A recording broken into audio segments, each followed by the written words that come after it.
नमस्कार मंडळी.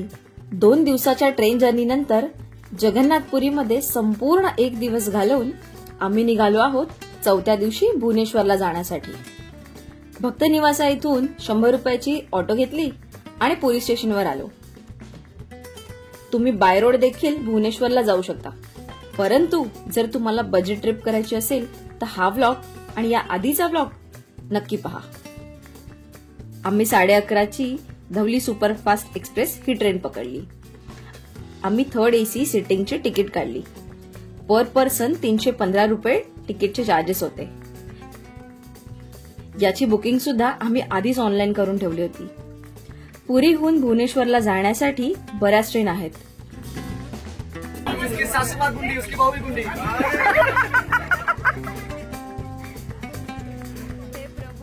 आणि पुढच्या 2 तासात भुवनेश्वरला पोहोचलो.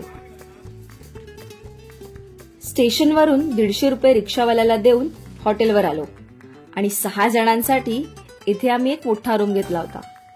फ्रेश होऊन आम्ही भुवनेश्वर एक्सप्लोर करण्याचं ठरवलं.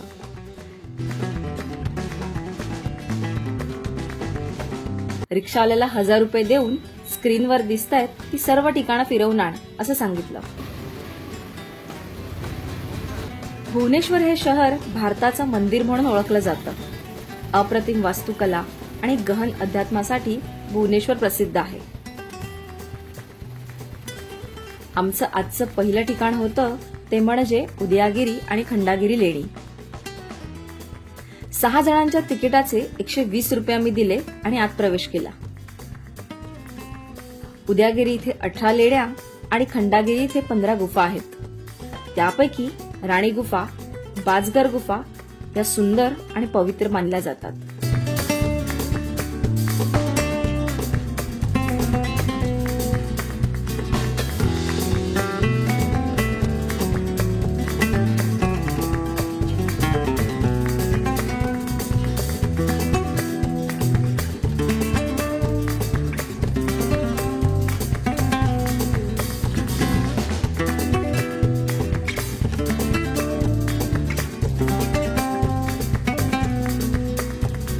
तसेच अलकापुरी, पणसा आणि गणेश गुफा देखील इथे आहेत.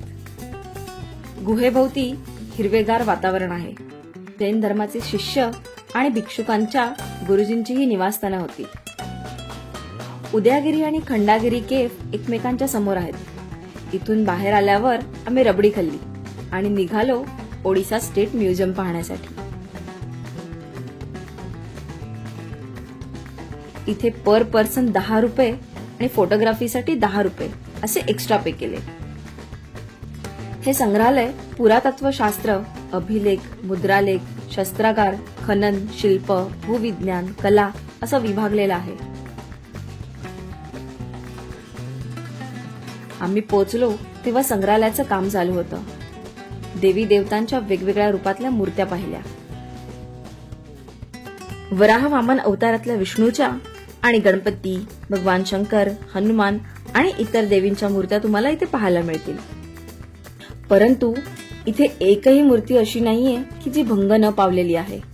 प्रत्येक मूर्तीवर केलेले वार इथे ठळकपणे दिसून येतात. ही आहे चामुंडा देवीची मूर्ती. प्रत्येक वेगवेगळ्या ठिकाणची चलनात येणारी नाणी इथे आहेत. तसेच कोणता स्टोन कशा पद्धतीचा आहे, कुठे मिळतो, किती प्रकारचा आहे, किती खोलवर जमिनीत तो मिळतो याबद्दलची सर्व माहिती तुम्हाला इथे मिळेल. त्यानंतर आम्ही येऊन पोहोचलो राजा राणी मंदिर पाहण्यासाठी.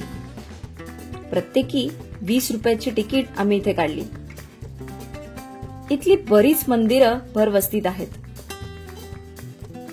स्त्रिया आणि जोडप्यांच्या उत्कट शिल्पामुळे याला प्रेम मंदिर असं देखील म्हटलं जातं. या मंदिरात कोणत्याही प्रकारची मूर्ती नाहीये. राजा राणी हे मंदिर ओडिसाच्या मंदिरांची राजधानी म्हणून ओळखलं जातं. वास्तुकलेचा सुंदर नमुना पाहण्यासाठी आणि सुंदर फोटो व्हिडिओ घेण्यासाठी या मंदिराला तुम्ही अवश्य भेट द्या.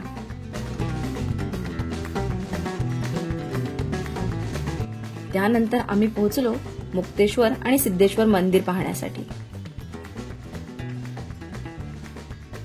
हे मंदिर साधारणपणे 9व्या शतकात कलिंग स्थापत्य शैलीत बांधलं गेलेलं आहे. या मंदिराकडे येताना तुम्हाला वाटेत परशुरामेश्वर मंदिर दिसेल. असं म्हणतात की हे मंदिर परशुरामेश्वर मंदिराचे उत्तराधिकारी आहे.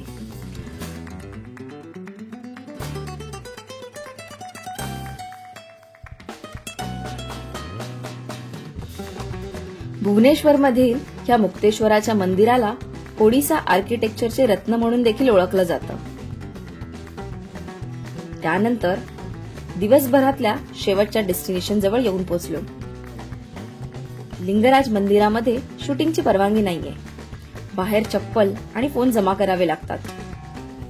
लिंगराज मंदिर सर्वात प्राचीन मंदिरापैकी एक आहे. या मंदिरात शिवासोबत भगवान विष्णूची देखील पूजा केली जाते. हे मंदिर 55 मीटर उंच असून 10व्या शतकात कलिंग शैलीत बांधलं गेलेलं आहे. इथे गैरहिंदूंना देखील प्रवेश दिला जात नाही. तसेच या मंदिर परिसरात इतर 100 देवस्थाने आहेत. भुवनेश्वर मधला आजचा आमचा दिवस खूप छान होता. पुरी आणि भुवनेश्वर या दोन्ही ठिकाणी जेवणासाठी उत्तम हॉटेल आहेत. आणि इथून निघताना इथली स्वीट डिश म्हणजेच चनापोळा घेऊन जायला विसरू नका. 5व्या दिवशी दुपारी आम्ही भुवनेश्वरवरून ट्रेन पकडली आणि मुंबईला जाण्यासाठी निघालो. व्हिडिओ आवडला असेल तर कमेंट करून नक्की कळवा. तुमची दाद आमच्यासाठी महत्वाची आहे. व्हिडिओ शेअर करायला विसरू नका. लवकरच भेटू पुढच्या ब्लॉगमध्ये. तोपर्यंत ओके बाय.